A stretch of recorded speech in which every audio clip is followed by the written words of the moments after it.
Hello and welcome to The Price of Music, brought to you by Music Ally.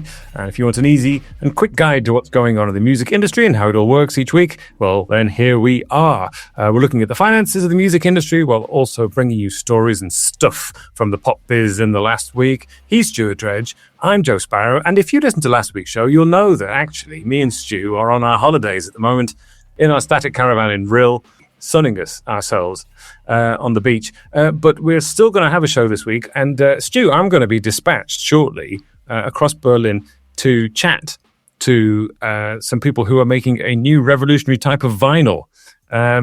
First of all, let me ask you, Stu, are you a vinyl person? Honestly, no. No. I haven't got round to getting a record player again in the latest boom, which given that the boom's going for 19 years is a little bit... But yeah, I don't know. I own vinyl. I have vinyl, but I don't really play it. I'm more digital nowadays.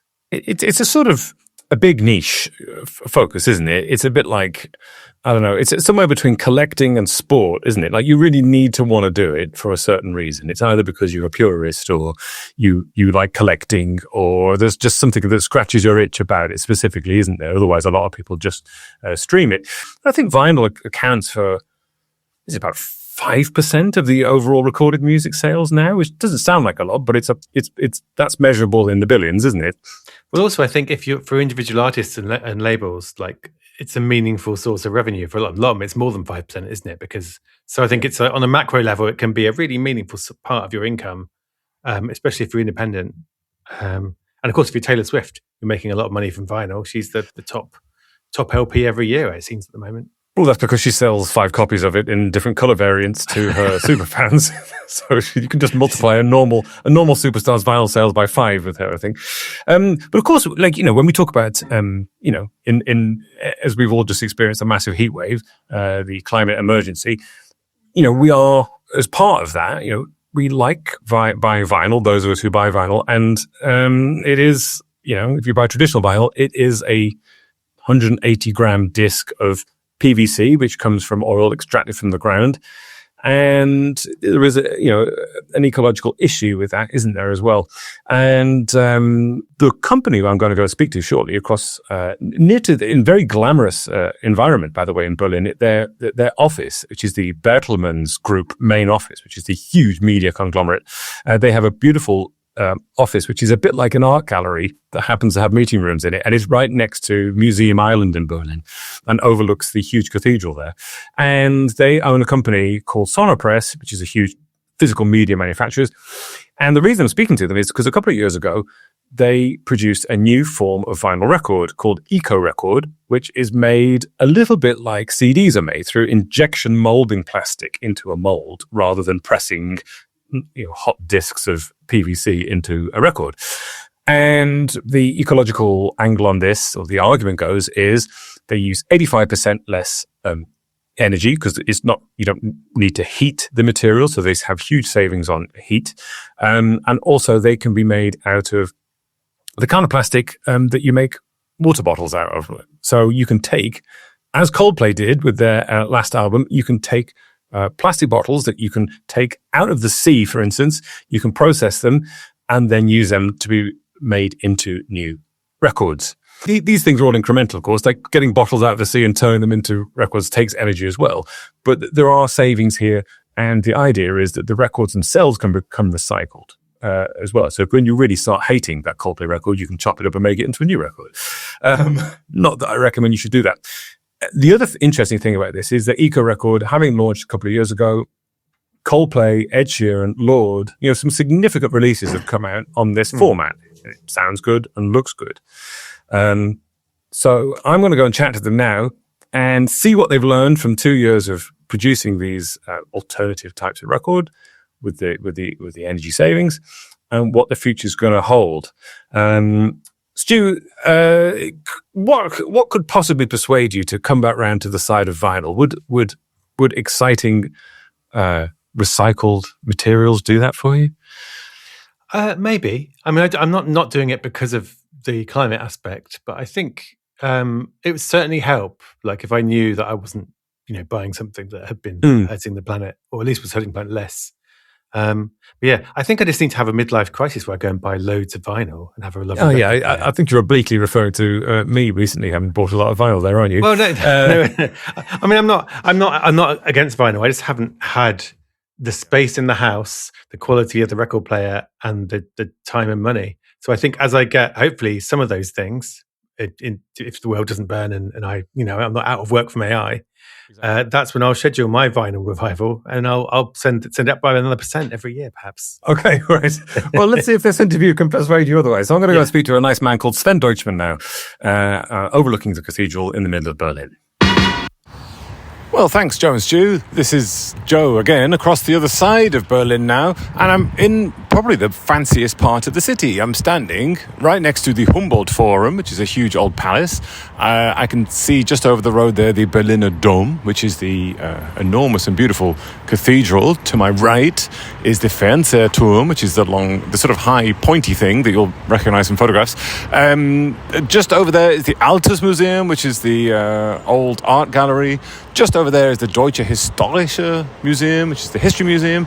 And right next to that is a beautiful building which houses the headquarters of the Bertelsmann Group. The Bertelsmann Group is the huge German media conglomerate that owns Sonopress, which is the company that makes these EcoRecords. So I'm going to mosey over there now and try and hustle my way past the intimidating looking guard on the door and speak to Sven Deutschmann about the EcoRecords.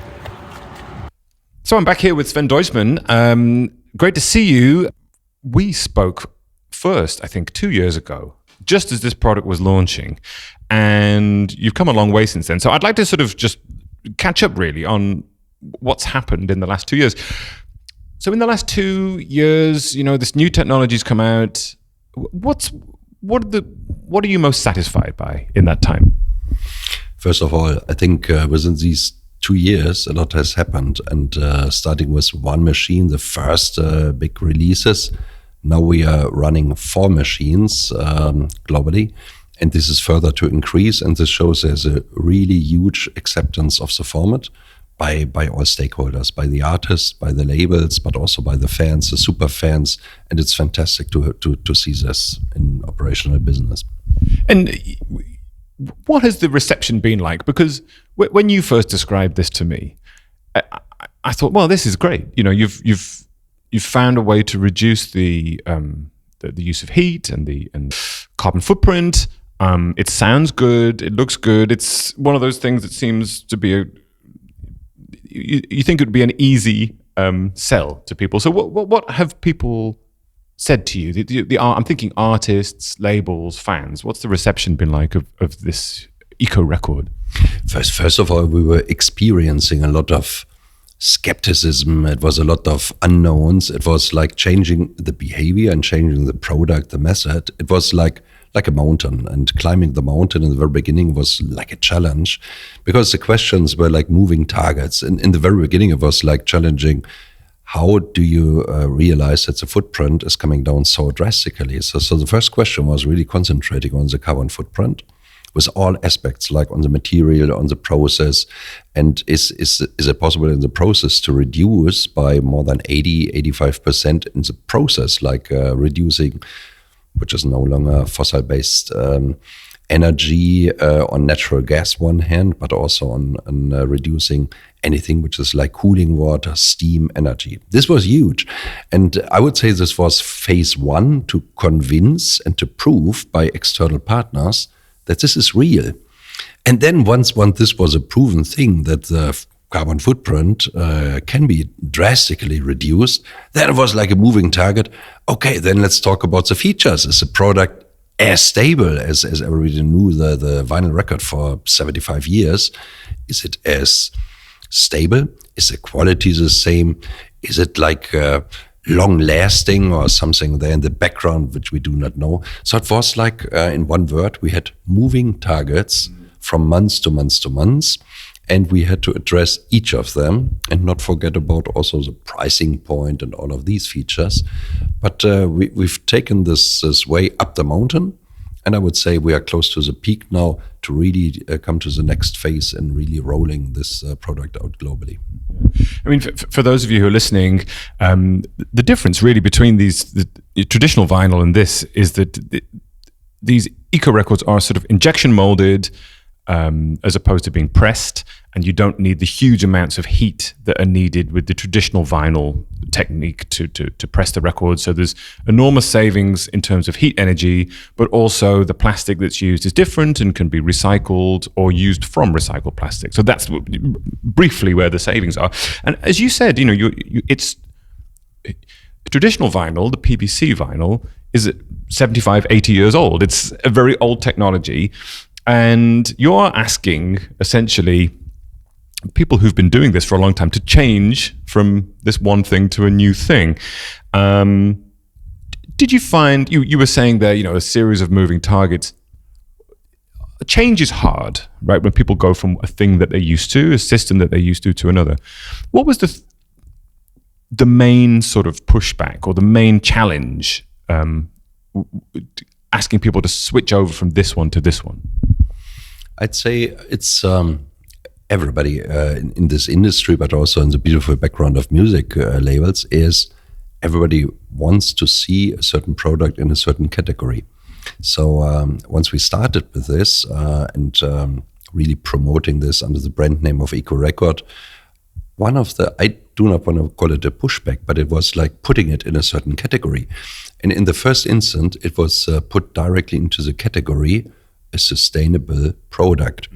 And so it was seen like, okay, if somebody asked for a greener alternative or for a lower footprint, then everybody in the supply chain would open up the drawer and say like, hey, we have an alternative, this is EcoRecord. But honestly, even the Music Climate Pact was around since 2021. It is not that 100% of each project globally is seen as a sustainable project only. There's a lot of demand for do the reorder in the same way it was 25 years ago, do the same cutting here, use the black material and others. And so it was not like the majority of products is seen in the category of sustainability. And once we were like perceived EcoRecord as a sustainable product, this was only reflecting a certain percentage, let's call it like below 10% of the market. So therefore, on a lot of projects, we did not have the access in the first instance. Only when we changed from the attitude, from the approach into the direction, no, this is not only in the category, in a niche category of sustainability, it's like a real standard product. Then it became obvious, yeah, we should be perceived as EcoRecord as a normal standard, maybe the new standard even. And then we got the access to the bigger projects, first instance, but second is also that it becomes like a very normal project oriented as another alternative.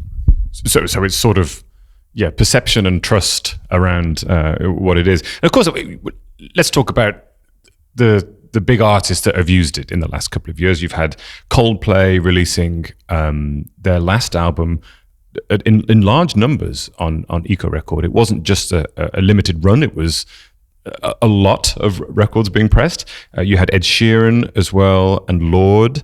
I can imagine that these artists are, of course, people who really care about the environment and they're interested in it from that environmental perspective, but they're also huge artists who like making money and selling a lot of records, right? So first of all, can we touch on the Coldplay one? Because I remember you pointed out when we first spoke about it, we were talking about, how wouldn't it be great if you could get a big artist like Coldplay to do it? And little did I know that you had actually signed that contract, but you couldn't tell me. So now you can tell us. Can you tell me a bit about that?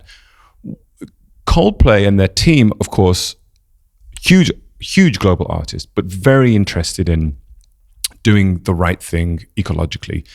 So what was it like working with them? And how closely did they look at the technology and sort of think about it in those terms? This is really amazing to talk about this. First of all, this has impressed ourselves absolutely and very much about their attitude of environmental aspects, because it was not only limited to talking about an alternative kind of LP record. It was going beyond. It was like that it's like a entire system which is behind in taking care of each and every aspect of the product, of the supply chain, starting even from that they have invested in certain equipment, the river cleaning equipment. They have certain boats which clean the rivers in Indonesia, in South America and others. And Chris Martin was giving interviews in late night shows in the US explaining what they did. And this is absolutely amazing to clean the rivers before plastic touches the ocean. But even if plastic is made its way to the ocean, then there's a Dutch-based NGO which is cleaning the oceans, the ocean cleanup. And these contacts to companies, NGOs, and the band, like the management of Coldplay, and speaking directly to them, this was impressive overall to learn that they are really taking care of this. And of course, on the front of those Coldplay records that were pressed with EcoRecord, there's a sticker saying, hey, this is made out of 9 or 10 plastic bottles, which is an amazing thing to think about, isn't it? So you've got artists like Coldplay who are very openly focused on doing this environmental work. You've got other artists like Ed Sheeran and Lorde who care about the environment, but they perhaps don't have boats cleaning rivers in Indonesia, which is fine. But of course, to them, this is still a high selling point, isn't it? Again, they're balancing scale, global scale, with wanting to find an alternative. How important is it to get these big artists showing that it works, the system works, and they prefer this format in terms of helping convince other people that this format works? It's better for the environment.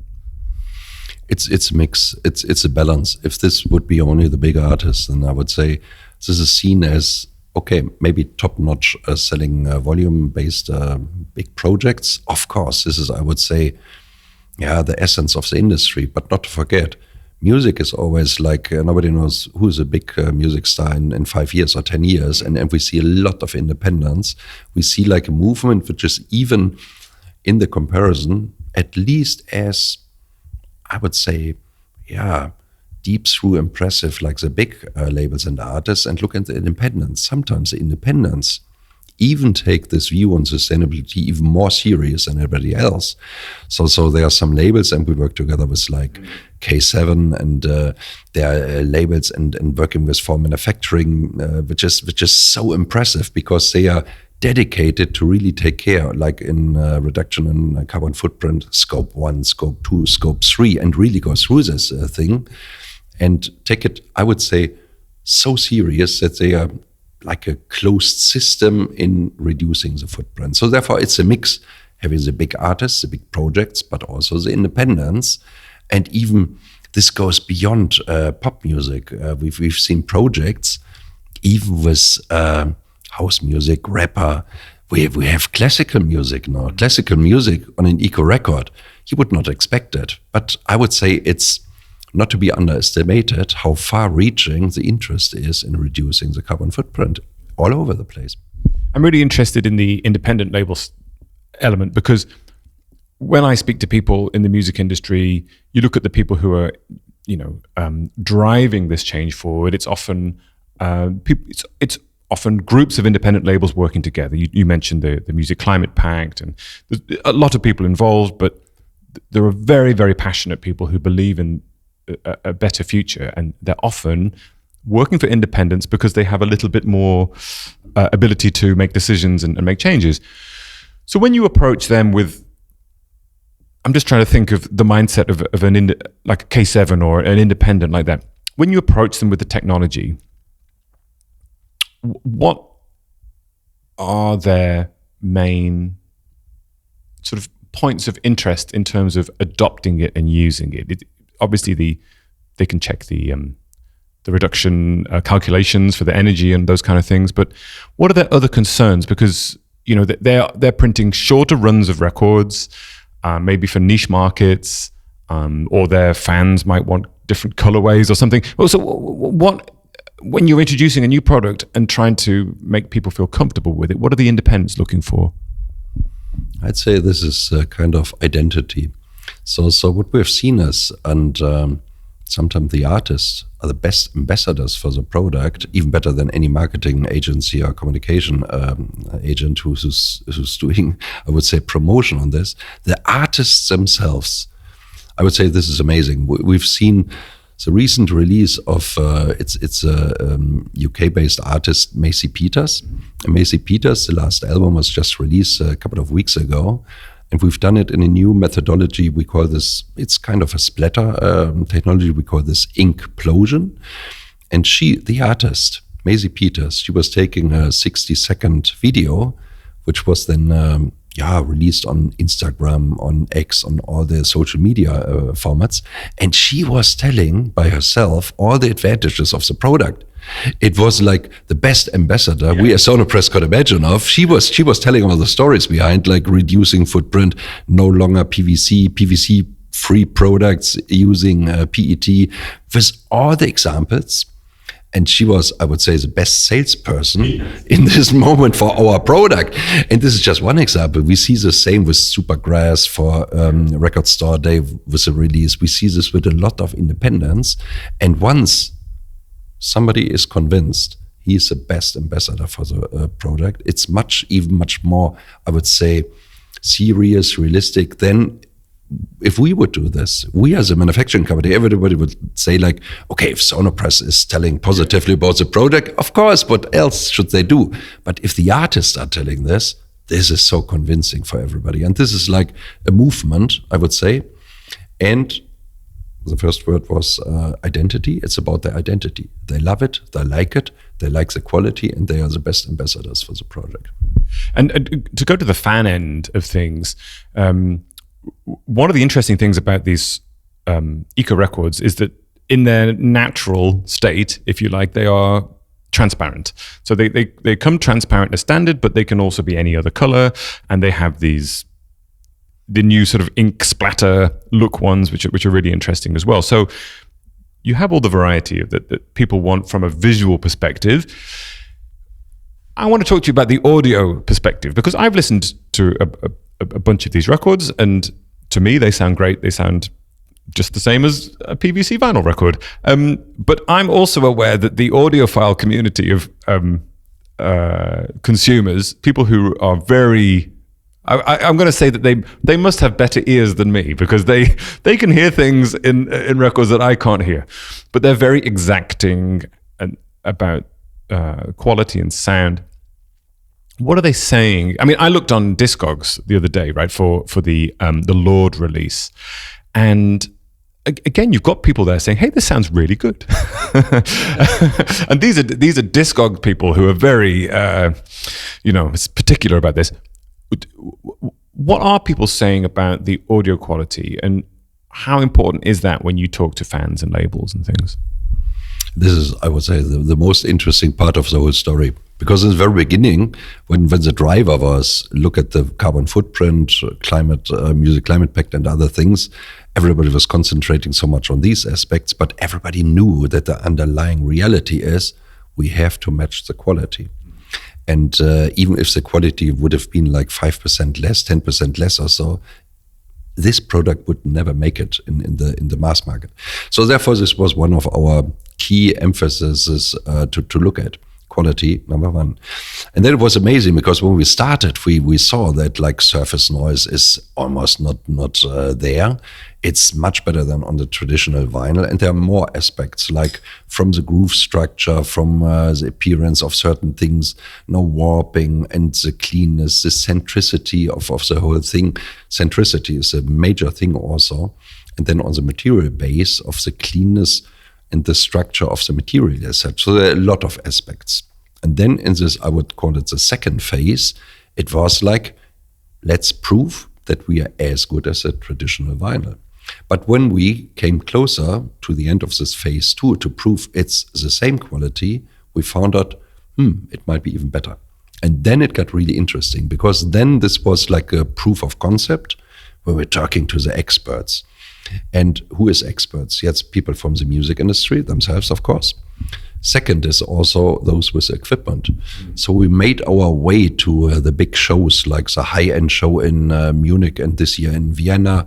It was like going to people who are manufacturing turntables. And we're talking about turntables in the range of more than 100,000 euros per unit. So they are really keen on having the best quality. And then when I talked about the ambassadors for sustainability, which have been the artists themselves, now we are talking about ambassadors for the product in the hardware industry. And we organized here in Berlin a couple of weeks ago a listening session with one of the Koryphäen, we would say in Germany, is like Max Schlund. He's known as one of the experts of the high-end quality hardware equipment. And he was talking about the product. We were impressed more than everybody else because he was speaking about all the positive features of the product. And it's really amazing. And one of these initiatives was also driven by that we did like a certain test run. And I've brought it with me. Which we have here, yeah. We can have a look. This is what we call the sound check. And this is one of the classic albums of Kruder and Dorfmeister. And what we did is we did exactly the same cut, a lacquer cut, in comparison on traditional vinyl with EcoRecord. So what we have here is a fold-out vinyl with 3 records in it, and it's the same record cut the traditional way, the EcoRecord way, and the vinyl way. We have like in the mastering bond also to see the comparison between DMM cut and lacquer cut. And what is the difference for people who don't know between DMM and lacquer cut? Yeah, DMM cut was introduced in the 70s by Teldec. This was instead of cutting the master, the music, into a soft lacquer, relatively soft layer, it was into metal. And the direct metal mastering was, like 50 years ago or so, intended to have a cleaner version, no pre-echo, no post-echo effects on the record. And it has made it to the mass industry. And still, a lot of people believe DMM could be a very, very future-oriented element of the industry. We agree. So DMM cut is certainly something you should have in mind as one of the alternatives. Very clean, with all the effects positively, like no pre-echo and no post-echo and other effects. This was why it was developed years ago. On the other hand, certain music is definitely preferred by a lot of people in the industry to use the classical lacquer cut. And this is why we wanted to see the same lacquer cut in the lathe taking through then for EcoRecord and which is PET in comparison to vinyl, the traditional. So same stamper, same cut. It's a real one-on-one comparison. And then we let the experts listen and see, like, can you detect, is there a difference? If so, which one has which effects and which effects on the EcoRecord and on the other one? What do they say? So you play, you've got these, you can side by side play on these 100,000 euro record players, of course. So they can play them side by side. These are people who are let's say the experts at listening and detecting these sound artifacts and surface noise and things. What did they think? This was exactly the purely, I would say, most fascinating result, because they could detect, and they probably have better ears than myself or others. So we were a little bit in a very suspenseful mood when we listened to them, and it was like all across. They loved it. Then with the sound, with the frequency, even they are talking in a different language. So I cannot repeat everything of this. Sometimes they were talking about, like, there's more depth, there's more room, there's more space. It's like if people are doing their comments on a soccer game, the experts have a different language, and we are listening and watching, and here it's the same. They have a different language to really understand each other. And it was fascinating to listen to it. And this was exactly the moment where I said, like, oops, if the result is now the EcoRecord is perceived as a better product by a lot of people in the industry, what do we do with this information? And we decided to keep very quiet. We always say, like, we don't want to sell the product with the argument of more quality, better quality. We just say, leave it to those who are buying the product, those who love the product, those who are listening to the music. They shall decide for themselves. So we just would say, it's on par, it's the same quality, some may say they love it more with less surface noise, but we leave this out. So we don't use it as a sales argument. It's more like the experience that we want to share.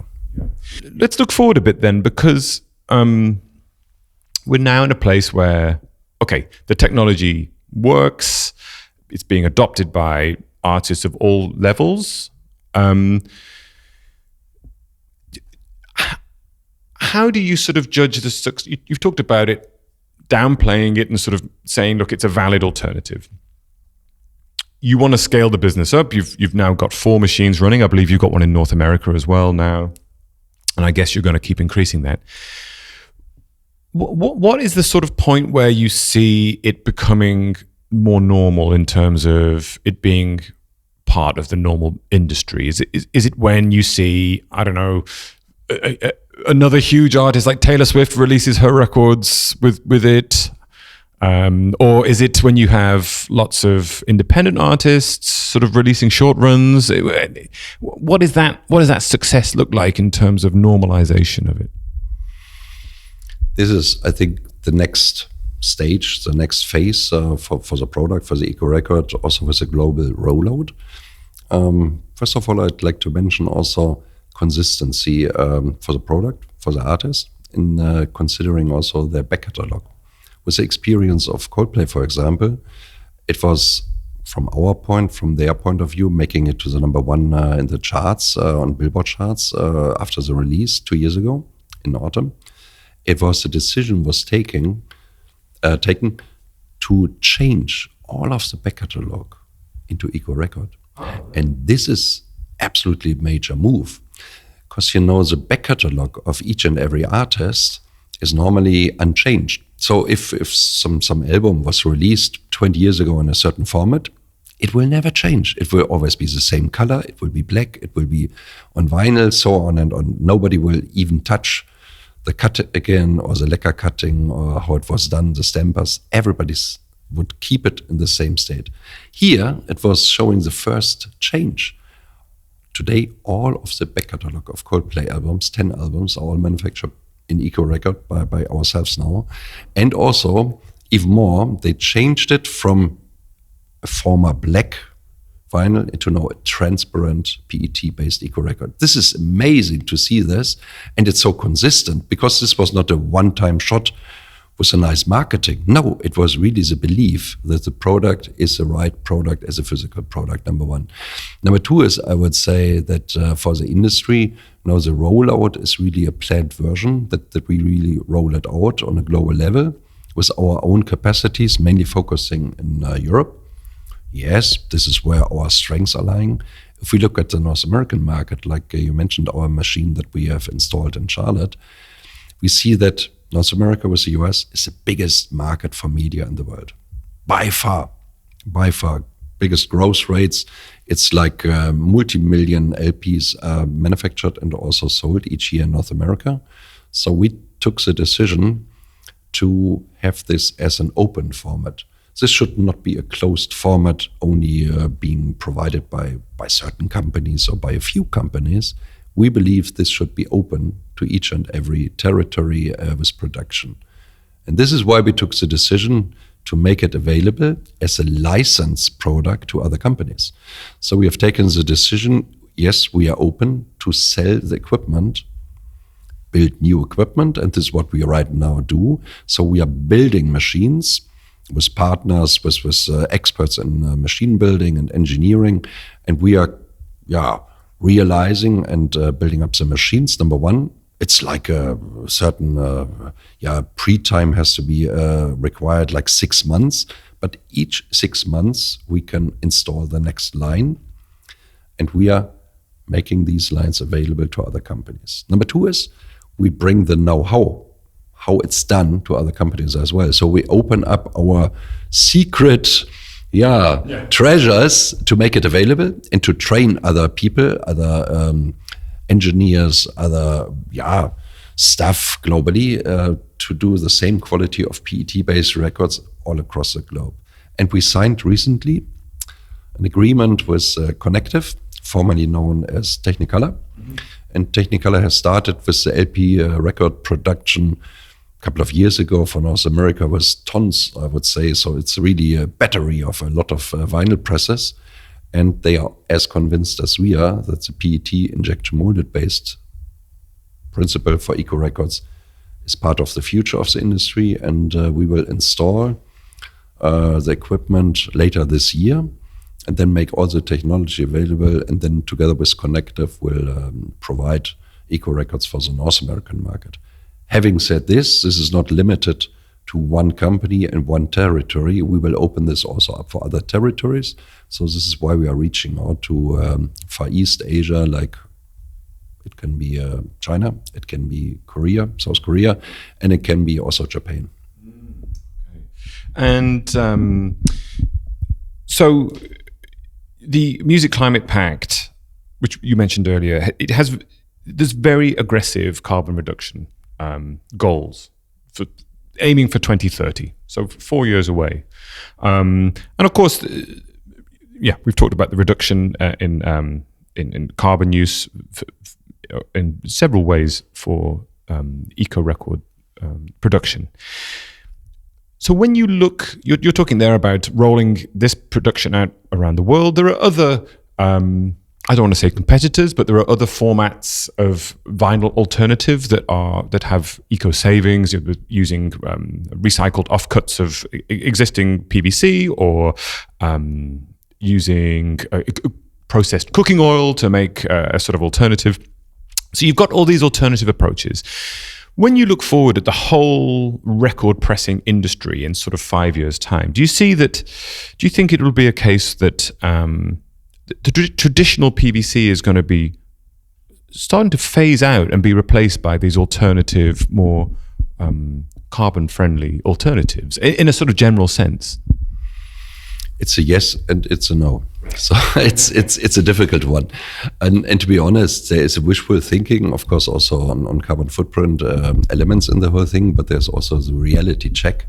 And first of all, never to forget also the industry has put massive investments into the old technology in the years between 2019 and 2023, 2022.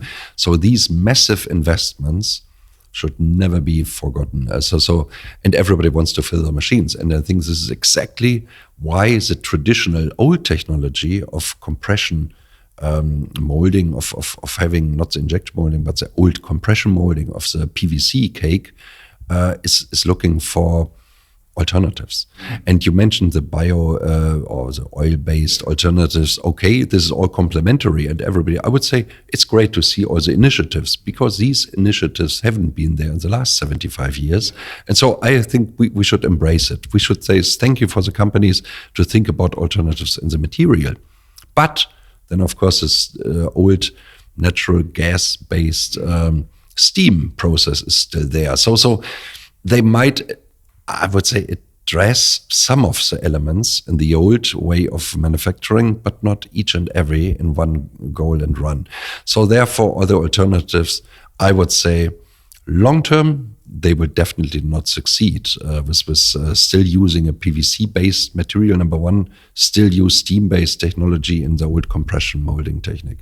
But as the investments have been made, I would say nobody should expect that this is all going to change within the next 4 years until 2030. This would be, I would say, like a dream or a nightmare for some. So this is not going to happen. So maybe even longer than 10 years, and everybody keeps fingers crossed that the vinyl records, the LP records, the EcoRecord is still around in 10 years. I'm very positive about this, by the way. But I see this is a longer run. It's about investments. It's about convincing people, consumers, how does it change? So I see more like a very smooth transition. I see a transition which is based, yes, it can be within the next 3 years with more investments, but it can take up to 10, 15 years. And there's no issue with this. Why shouldn't it take longer? I think each initiative to improve the footprint is seen positive, number one. Quality-wise, investment-wise, I think this is a very smooth and very complementing process which we are seeing. Okay, final question then.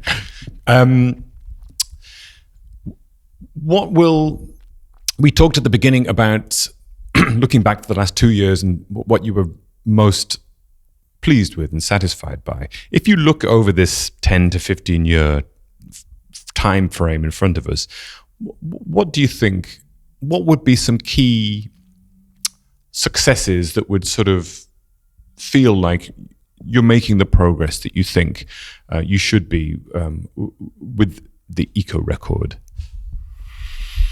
Looking ahead and to have a little bit of vision, it's like, first of all, it was absolutely needed, necessary to implement the injection molding process for the industry, because this is, I think, exactly the bridge for the future and giving a lot of more possibilities, opportunities. Number one, on the material, on the recycling thing, on a circular economy, using recycled material for 100% of bottles and others. I think this is absolutely the right timing in bringing it forward. The second thing is, like if we look at the production methodology, electrical injection molding machines are absolutely state of the art, and we're just in the beginning of the possibilities.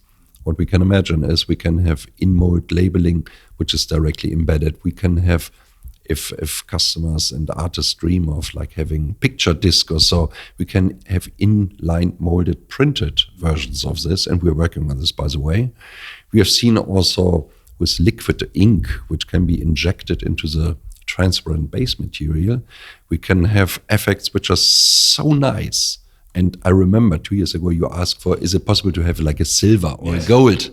And I was smiling. I said like, yeah, theoretically, but once we talk about the silver pigments, it can be tricky with the sound quality.